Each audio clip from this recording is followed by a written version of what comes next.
माझ्या प्रिय भक्तांनो, आज मी तुम्हाला असा एक मंत्र सांगणार आहे जो फक्त उच्चारला नाही तर मनापासून म्हटला तर जीवनात धन, समाधान आणि स्थैर्य आणतो.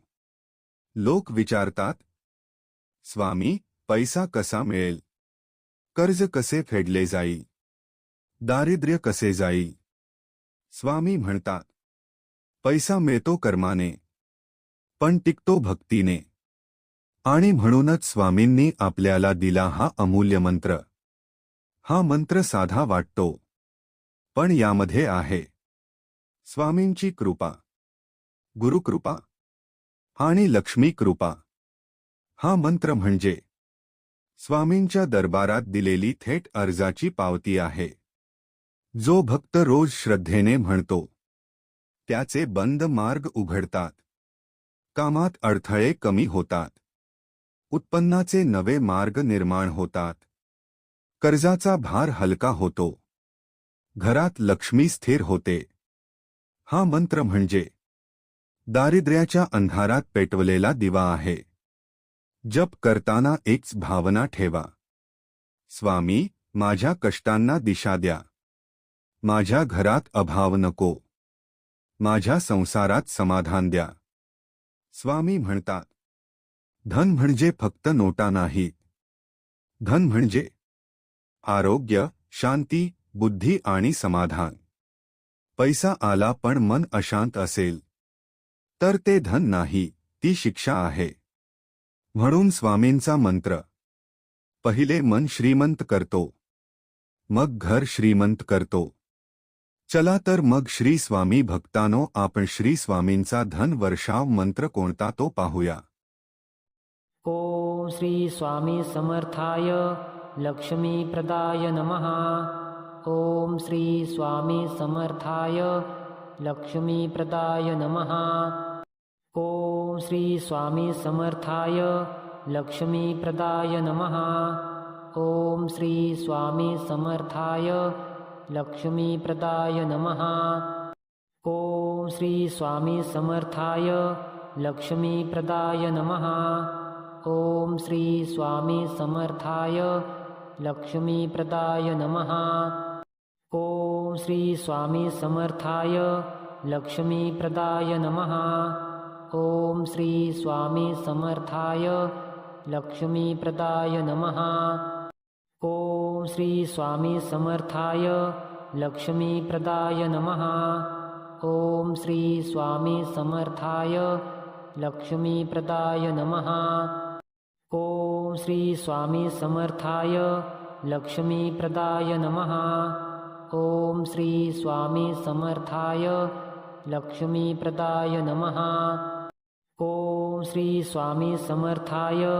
लक्ष्मीप्रदाय नमः. ओम श्री स्वामी समर्थाय लक्ष्मीप्रदाय नमः.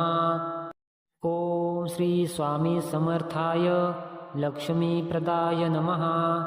ओम श्री स्वामी समर्थाय लक्ष्मीप्रदाय नमः. ओम श्री स्वामी समर्थाय लक्ष्मीप्रदाय नमः. ओम श्री स्वामी समर्थाय लक्ष्मीप्रदाय नमः. ओम श्री स्वामी समर्थाय लक्ष्मीप्रदाय नमः. ओम श्री स्वामी समर्थाय लक्ष्मीप्रदाय नमः. ओम श्री स्वामी समर्थाय लक्ष्मीप्रदाय नमः. ओम श्री स्वामी समर्थाय लक्ष्मीप्रदाय नमः. ओम श्री स्वामी समर्थाय लक्ष्मीप्रदाय नमः. ओम श्री स्वामी समर्थाय लक्ष्मीप्रदाय नमः. ओम श्री स्वामी समर्थाय लक्ष्मीप्रदाय नमः. ओम श्री स्वामी समर्थाय लक्ष्मीप्रदाय नमः. ओम श्री स्वामी समर्थाय लक्ष्मीप्रदाय नमः. ओम श्री स्वामी समर्थाय लक्ष्मीप्रदाय नमः. ओम श्री स्वामी समर्थाय लक्ष्मीप्रदाय नमः. ओम श्री स्वामी समर्थाय लक्ष्मीप्रदाय नमः. ॐ श्री स्वामी समर्थाय लक्ष्मीप्रदाय नमः। ॐ श्री स्वामी समर्थाय लक्ष्मीप्रदाय नमः। ॐ श्री स्वामी समर्थाय लक्ष्मीप्रदाय नमः। ॐ श्री स्वामी समर्थाय लक्ष्मीप्रदाय नमः। ॐ श्री स्वामी समर्थाय लक्ष्मीप्रदाय नमः। ॐ श्री स्वामी समर्थाय लक्ष्मीप्रदाय नमः। ॐ श्री स्वामी समर्थाय लक्ष्मीप्रदाय नमः। ॐ श्री स्वामी समर्थाय लक्ष्मीप्रदाय नमः। ॐ श्री स्वामी समर्थाय लक्ष्मीप्रदाय नमः। ॐ श्री स्वामी समर्थाय लक्ष्मीप्रदाय नमः। ॐ श्री स्वामी समर्थाय लक्ष्मीप्रदाय नमः। ॐ श्री स्वामी समर्थाय लक्ष्मीप्रदाय नमः। ॐ श्री स्वामी समर्थाय लक्ष्मीप्रदाय नमः। ॐ श्री स्वामी समर्थाय लक्ष्मीप्रदाय नमः। ॐ श्री स्वामी समर्थाय लक्ष्मीप्रदाय नमः। ॐ श्री स्वामी समर्थाय लक्ष्मीप्रदाय नमः। ॐ श्री स्वामी समर्थाय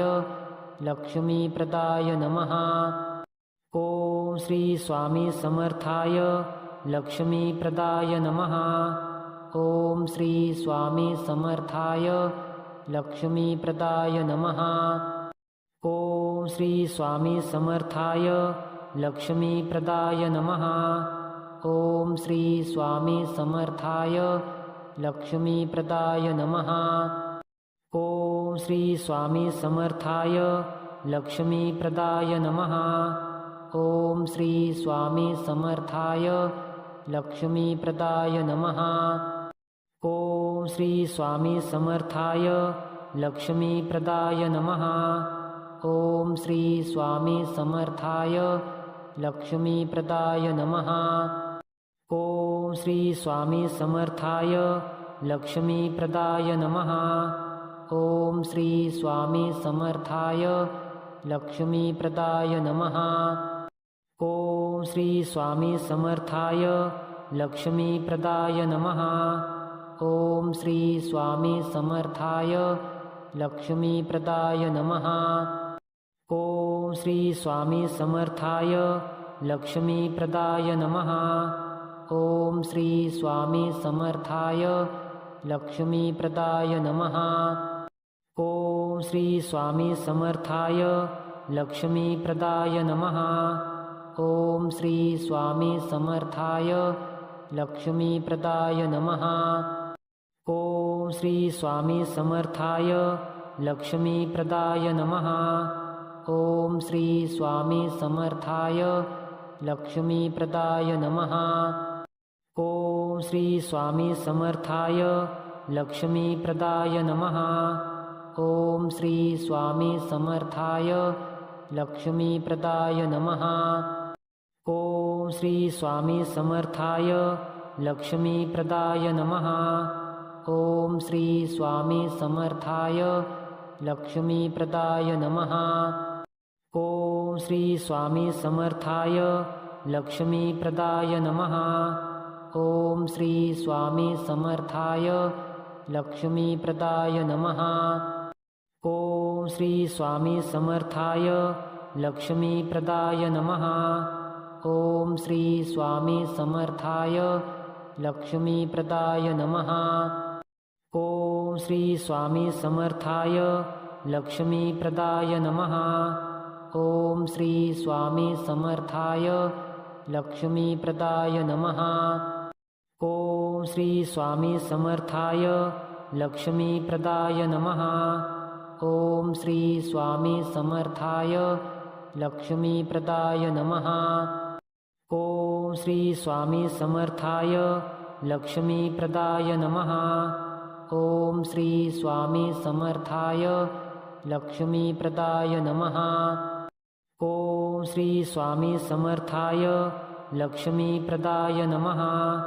ॐ श्री स्वामी समर्थाय लक्ष्मीप्रदाय नमः।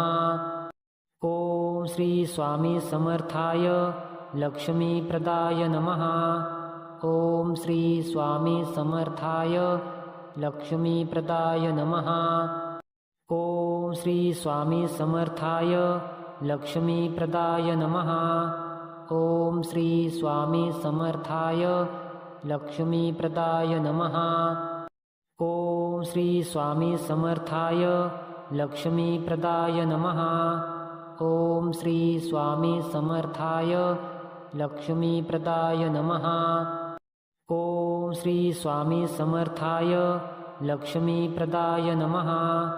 ॐ श्री स्वामी समर्थाय लक्ष्मीप्रदाय नमः। ॐ श्री स्वामी समर्थाय लक्ष्मीप्रदाय नमः। ॐ श्री स्वामी समर्थाय लक्ष्मीप्रदाय नमः। ॐ श्री स्वामी समर्थाय लक्ष्मीप्रदाय नमः। ॐ श्री स्वामी समर्थाय लक्ष्मीप्रदाय नमः। ॐ श्री स्वामी समर्थाय लक्ष्मीप्रदाय नमः।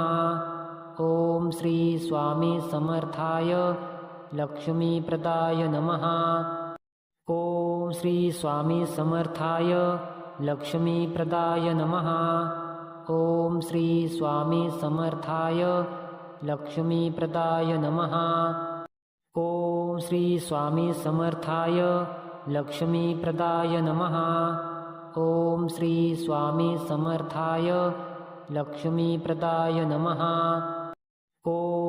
स्वामी समर्थाय लक्ष्मीप्रदाय नमः। ॐ श्री स्वामी समर्थाय लक्ष्मीप्रदाय नमः। ॐ श्री स्वामी समर्थाय लक्ष्मीप्रदाय नमः। ॐ श्री स्वामी समर्थाय लक्ष्मीप्रदाय नमः। ॐ श्री स्वामी समर्थाय लक्ष्मीप्रदाय नमः। ॐ श्री स्वामी समर्थाय लक्ष्मीप्रदाय नमः। ॐ श्री स्वामी समर्थाय लक्ष्मीप्रदाय नमः। ॐ श्री स्वामी समर्थाय लक्ष्मीप्रदाय नमः।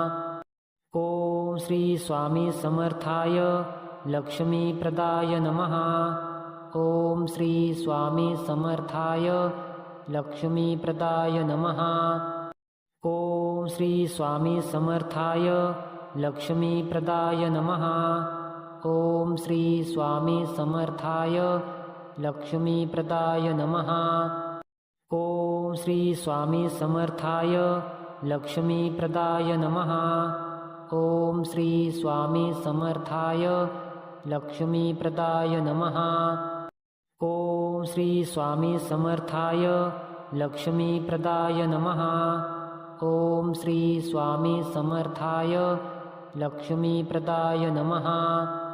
ॐ श्री स्वामी समर्थाय लक्ष्मीप्रदाय नमः। ॐ श्री स्वामी समर्थाय लक्ष्मीप्रदाय नमः। ॐ श्री स्वामी समर्थाय लक्ष्मीप्रदाय नमः। ॐ श्री स्वामी समर्थाय लक्ष्मीप्रदाय नमः। ॐ श्री स्वामी समर्थाय लक्ष्मीप्रदाय नमः। ॐ श्री स्वामी समर्थाय लक्ष्मीप्रदाय नमः। ॐ श्री स्वामी समर्थाय लक्ष्मीप्रदाय नमः। ॐ श्री स्वामी समर्थाय लक्ष्मीप्रदाय नमः। ॐ श्री स्वामी समर्थाय लक्ष्मीप्रदाय नमः। ॐ श्री स्वामी समर्थाय लक्ष्मीप्रदाय नमः। ॐ श्री स्वामी समर्थाय लक्ष्मीप्रदाय नमः। ॐ श्री स्वामी समर्थाय लक्ष्मीप्रदाय नमः। ॐ श्री स्वामी समर्थाय लक्ष्मीप्रदाय नमः। ॐ श्री स्वामी समर्थाय लक्ष्मीप्रदाय नमः। ॐ श्री स्वामी समर्थाय लक्ष्मीप्रदाय नमः। ॐ श्री स्वामी समर्थाय लक्ष्मीप्रदाय नमः। ॐ श्री स्वामी समर्थाय लक्ष्मीप्रदाय नमः।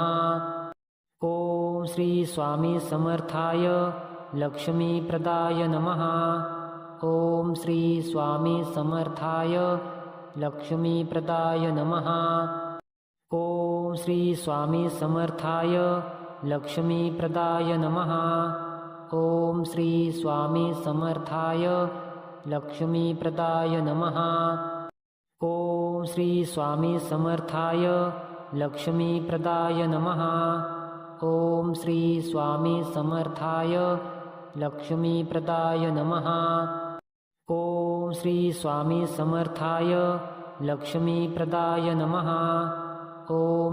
स्वामी समर्थाय लक्ष्मीप्रदाय नमः। ॐ श्री स्वामी समर्थाय लक्ष्मीप्रदाय नमः। ॐ श्री स्वामी समर्थाय लक्ष्मीप्रदाय नमः। ॐ श्री स्वामी समर्थाय लक्ष्मीप्रदाय नमः। ॐ श्री स्वामी समर्थाय लक्ष्मीप्रदाय नमः। ॐ श्री स्वामी समर्थाय लक्ष्मीप्रदाय नमः। ॐ श्री स्वामी समर्थाय लक्ष्मीप्रदाय नमः। ॐ श्री स्वामी समर्थाय लक्ष्मीप्रदाय नमः। ॐ श्री स्वामी समर्थाय लक्ष्मीप्रदाय नमः। ॐ श्री स्वामी समर्थाय लक्ष्मीप्रदाय नमः। ॐ श्री स्वामी समर्थाय लक्ष्मीप्रदाय नमः। ॐ श्री स्वामी समर्थाय लक्ष्मीप्रदाय नमः। ॐ श्री स्वामी समर्थाय लक्ष्मीप्रदाय नमः। ॐ श्री स्वामी समर्थाय लक्ष्मीप्रदाय नमः। ॐ श्री स्वामी समर्थाय लक्ष्मीप्रदाय नमः। ॐ श्री स्वामी समर्थाय लक्ष्मीप्रदाय नमः। ॐ श्री स्वामी समर्थाय लक्ष्मीप्रदाय नमः। ॐ श्री स्वामी समर्थाय लक्ष्मीप्रदाय नमः। ॐ श्री स्वामी समर्थाय लक्ष्मीप्रदाय नमः। ॐ श्री स्वामी समर्थाय लक्ष्मीप्रदाय नमः। ॐ श्री स्वामी समर्थाय लक्ष्मीप्रदाय नमः। ॐ श्री स्वामी समर्थाय लक्ष्मीप्रदाय नमः। ॐ श्री स्वामी समर्थाय लक्ष्मीप्रदाय नमः। ॐ श्री स्वामी समर्थाय लक्ष्मीप्रदाय नमः। ॐ श्री स्वामी समर्थाय लक्ष्मीप्रदाय नमः। ॐ श्री स्वामी समर्थाय लक्ष्मीप्रदाय नमः। ॐ श्री स्वामी समर्थाय लक्ष्मीप्रदाय नमः। ॐ श्री स्वामी समर्थाय लक्ष्मीप्रदाय नमः। ॐ श्री स्वामी समर्थाय लक्ष्मीप्रदाय नमः। ॐ श्री स्वामी समर्थाय लक्ष्मीप्रदाय नमः। ॐ श्री स्वामी समर्थाय लक्ष्मीप्रदाय नमः। ॐ श्री स्वामी समर्थाय लक्ष्मीप्रदाय नमः। ॐ श्री स्वामी समर्थाय लक्ष्मीप्रदाय नमः। ॐ श्री स्वामी समर्थाय लक्ष्मीप्रदाय नमः। ॐ श्री स्वामी समर्थाय लक्ष्मीप्रदाय नमः।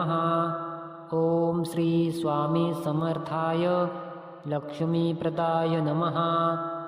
ॐ श्री स्वामी समर्थाय लक्ष्मीप्रदाय नमः। ॐ श्री स्वामी समर्थाय लक्ष्मीप्रदाय नमः। ॐ श्री स्वामी समर्थाय लक्ष्मीप्रदाय नमः। ॐ श्री स्वामी समर्थाय लक्ष्मीप्रदाय नमः। ॐ श्री स्वामी समर्थाय लक्ष्मीप्रदाय नमः। ॐ श्री स्वामी समर्थाय लक्ष्मीप्रदाय नमः। ॐ श्री स्वामी समर्थाय लक्ष्मीप्रदाय नमः। ॐ श्री स्वामी समर्थाय लक्ष्मीप्रदाय नमः। ॐ श्री स्वामी समर्थाय लक्ष्मीप्रदाय नमः। ॐ श्री स्वामी समर्थाय लक्ष्मीप्रदाय नमः। ॐ श्री स्वामी समर्थाय लक्ष्मीप्रदाय नमः। ॐ श्री स्वामी समर्थाय लक्ष्मीप्रदाय नमः। ॐ श्री स्वामी समर्थाय लक्ष्मीप्रदाय नमः। ॐ श्री स्वामी समर्थाय लक्ष्मीप्रदाय नमः। ॐ श्री स्वामी समर्थाय लक्ष्मीप्रदाय नमः। ॐ श्री स्वामी समर्थाय लक्ष्मीप्रदाय नमः। ॐ श्री स्वामी समर्थाय लक्ष्मीप्रदाय नमः। ॐ श्री स्वामी समर्थाय लक्ष्मीप्रदाय नमः। ॐ श्री स्वामी समर्थाय लक्ष्मीप्रदाय नमः। ॐ श्री स्वामी समर्थाय लक्ष्मीप्रदाय नमः। ॐ श्री स्वामी समर्थाय लक्ष्मीप्रदाय नमः। ॐ श्री स्वामी समर्थाय लक्ष्मीप्रदाय नमः। ॐ श्री स्वामी समर्थाय लक्ष्मीप्रदाय नमः। ॐ श्री स्वामी समर्थाय लक्ष्मीप्रदाय नमः। ॐ श्री स्वामी समर्थाय लक्ष्मीप्रदाय नमः। ॐ श्री स्वामी समर्थाय लक्ष्मीप्रदाय नमः। ॐ श्री स्वामी समर्थाय लक्ष्मीप्रदाय नमः।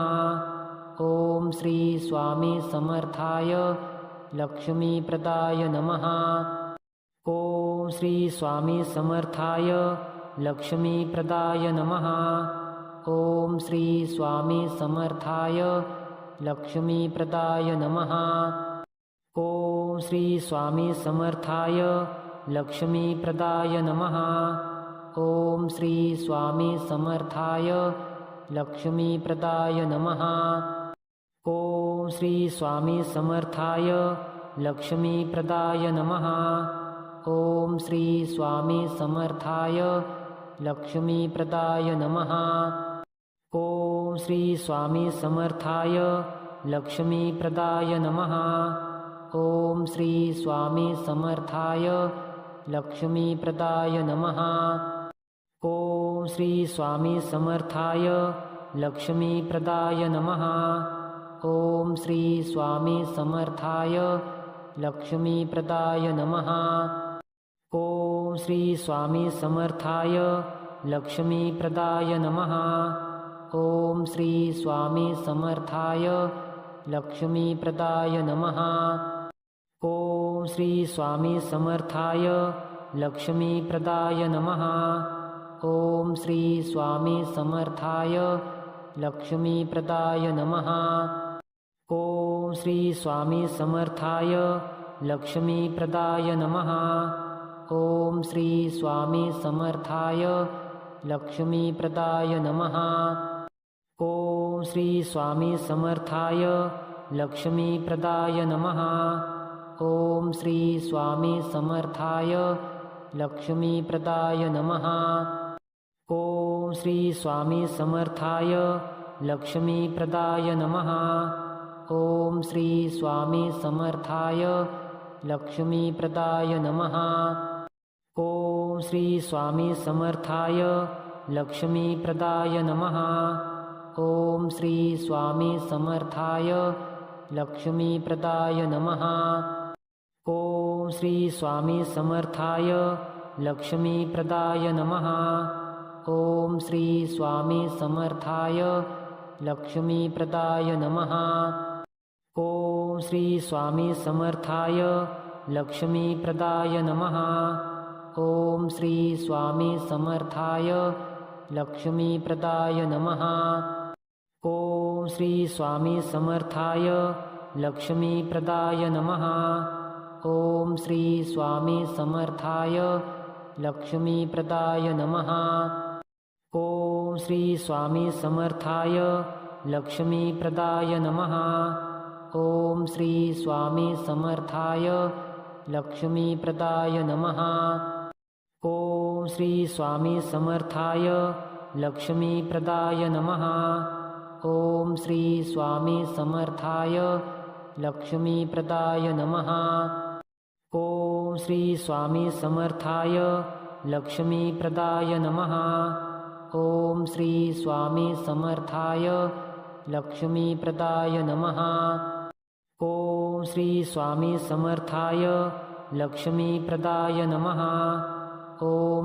स्वामी समर्थाय लक्ष्मीप्रदाय नमः। ॐ श्री स्वामी समर्थाय लक्ष्मीप्रदाय नमः। ॐ श्री स्वामी समर्थाय लक्ष्मीप्रदाय नमः। ॐ श्री स्वामी समर्थाय लक्ष्मीप्रदाय नमः। ॐ श्री स्वामी समर्थाय लक्ष्मीप्रदाय नमः। ॐ श्री स्वामी समर्थाय लक्ष्मीप्रदाय नमः। ॐ श्री स्वामी समर्थाय लक्ष्मीप्रदाय नमः। ॐ श्री स्वामी समर्थाय लक्ष्मीप्रदाय नमः। ॐ श्री स्वामी समर्थाय लक्ष्मीप्रदाय नमः।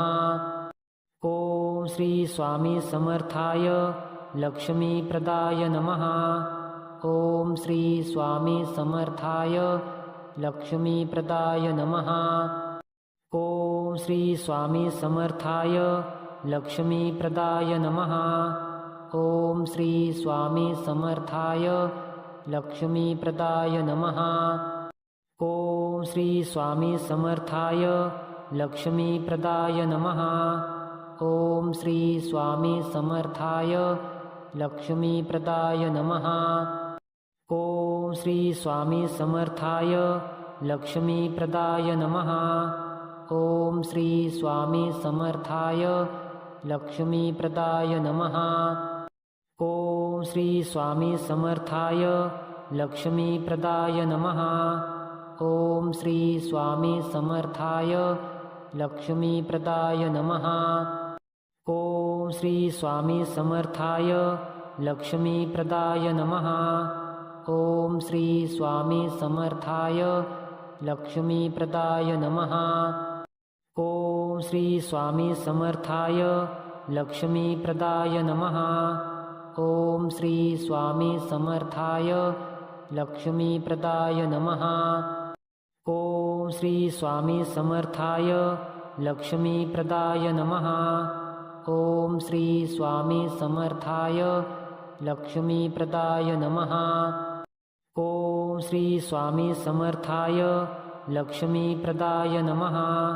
ॐ श्री स्वामी समर्थाय लक्ष्मीप्रदाय नमः।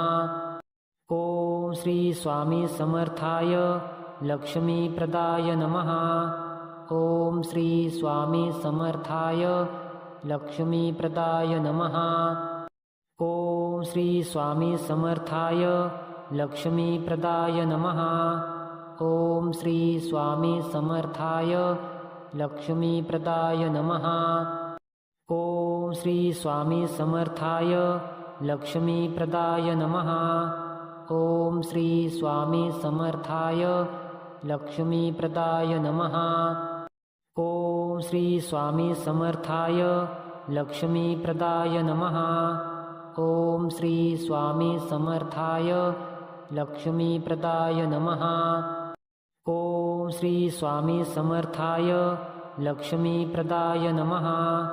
ॐ श्री स्वामी समर्थाय लक्ष्मीप्रदाय नमः। ॐ श्री स्वामी समर्थाय लक्ष्मीप्रदाय नमः। ॐ श्री स्वामी समर्थाय लक्ष्मीप्रदाय नमः। ॐ श्री स्वामी समर्थाय लक्ष्मीप्रदाय नमः। ॐ श्री स्वामी समर्थाय लक्ष्मीप्रदाय नमः। ॐ श्री स्वामी समर्थाय लक्ष्मीप्रदाय नमः। ॐ श्री स्वामी समर्थाय लक्ष्मीप्रदाय नमः। ॐ श्री स्वामी समर्थाय लक्ष्मीप्रदाय नमः। ॐ श्री स्वामी समर्थाय लक्ष्मीप्रदाय नमः।